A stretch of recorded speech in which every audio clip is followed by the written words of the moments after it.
শুভ দুপুর বন্ধুরা, চলুন আপনাদের সাথে আমার লাঞ্চটা শেয়ার করি। প্রথমেই আছে ভাত। আজ 3 জনকার ভাত আছে। 3 জনকারই ভাত। বাবা ঘরে আছে কিন্তু কাজে বাইরে গেছে। শাক ভাজা।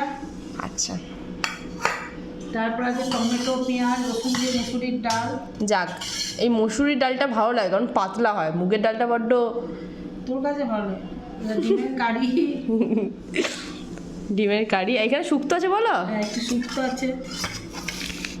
শুক্তোটা যে ভালো হয়েছে, গোটা গোটা আছে সব। বেগুন, উচ্ছে, কাঁচকলা, সব বড়ি। তো বড়ি সব দিয়ে আর শুক্তো। এখানে মুড়ি, খাবার একটু কুমড়োর তরকারি আছে, আর আছে আনারসের চাটনি। ব্যাস, আচ্ছা এটুকুই নাকি মা? হ্যাঁ, এইটুকুই লাঞ্চ। চলুন আপনারা লাঞ্চ করে নিন, আমরাও লাঞ্চ করে নিই।